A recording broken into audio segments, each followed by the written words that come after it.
franktalks.com.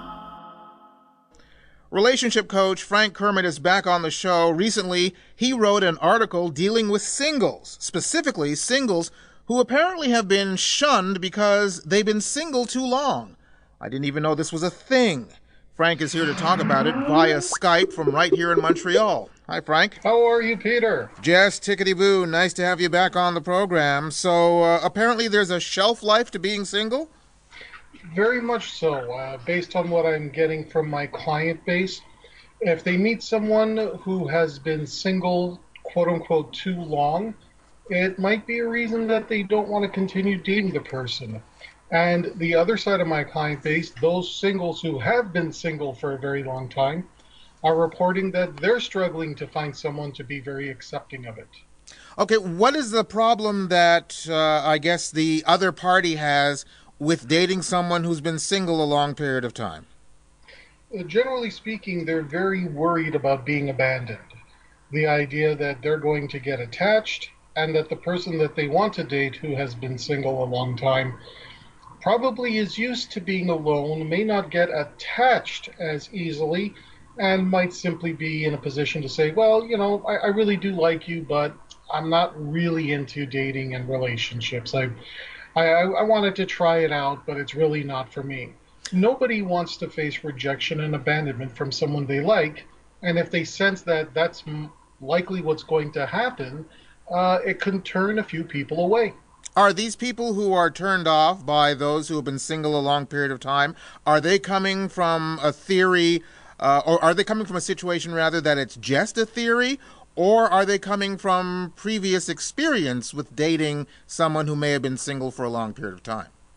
Okay, that's a really, really good question. And what I can tell you, based on the people I have coached who have been single a long time, is that there's actually some truth to the fact that they cut things off very, very quickly.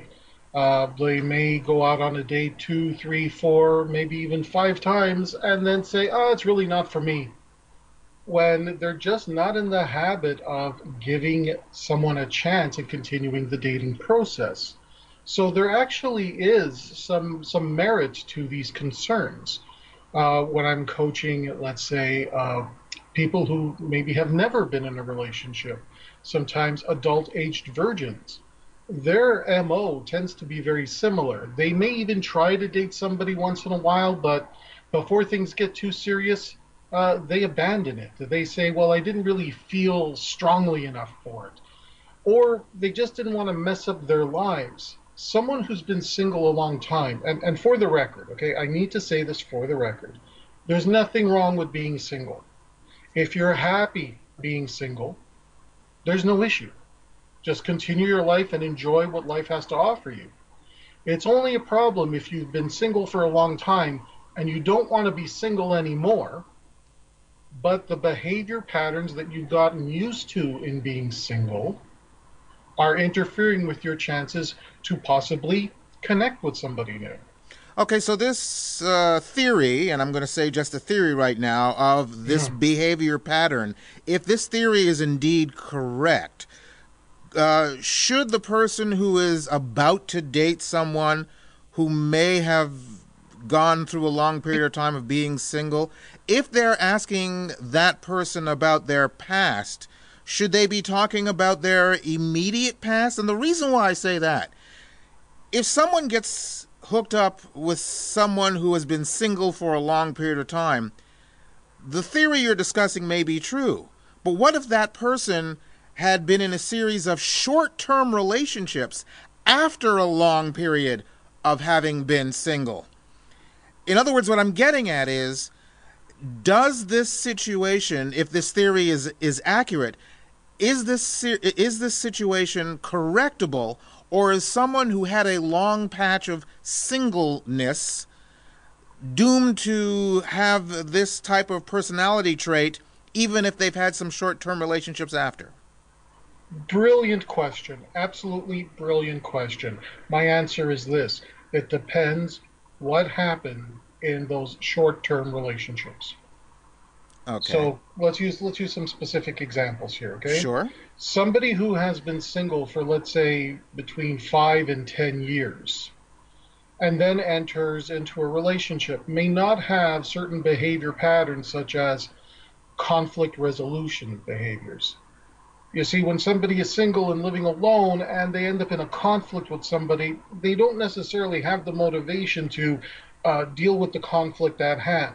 They can afford to say, I just won't deal with this person for the next few weeks and I'll calm down and then maybe we'll reconnect and be friends again. Maybe we won't. But they have that ability to take that kind of distance. A little more difficult to do when you are getting romantically involved with someone where it might be getting serious, or even if you're living with someone. So when that major conflict happens, that first fight, as it were, after the honeymoon phase is over when dating, and you don't know how to handle that first fight, you don't know how to get beyond that point, and it's just easier for you to walk away from it. If that is the pattern that has ended every short term relationship that person has been in, then yes, it could be an issue because now we're dealing with the repeating behavior pattern that ended those short term relationships. So that's one example. You can't simply say that, well, since they've been single for a long time and they've had a bunch of short term relationships, that the problem is solved. It really depends why those short term relationships ended. Now, I guess we're assuming here that when we're talking about people who have gone through a long period of time without being in a relationship, we're talking about uh, people who don't have extenuating circumstances, like someone who was widowed or a widower and was raising young children, or someone who got out of a long term relationship, either a marriage or whatever, after a long period of time. That there isn't extenuating circumstances as to why they haven't been dating, correct? To answer that question, it has less to do with the mitigating circumstances as to why they've been single for such a long time.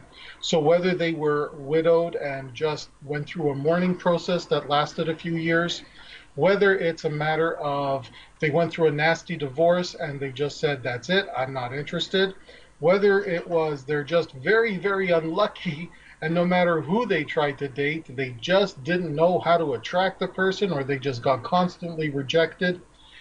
The issue is not why they've been single as much as do they know how to behave for a relationship.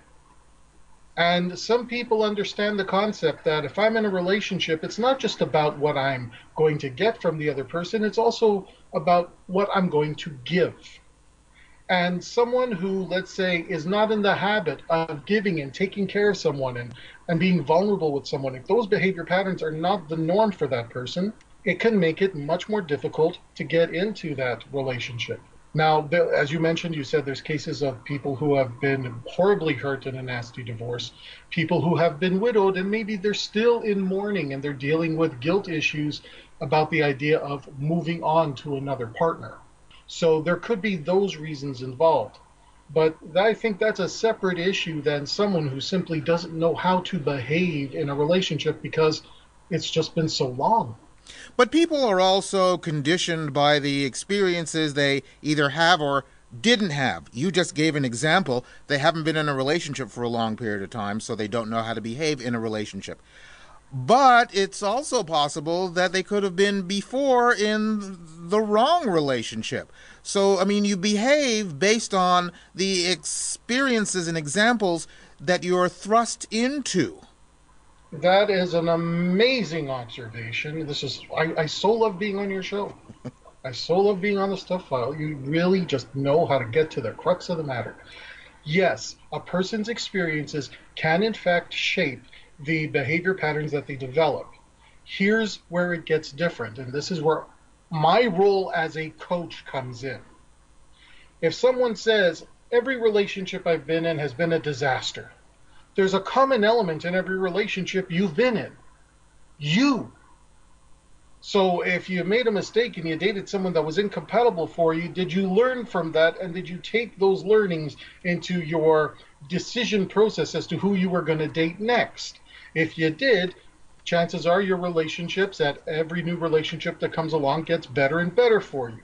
If not, well, you're going to keep getting into lousy relationships, and that, of course, could turn somebody off because it doesn't teach them how to be in a relationship.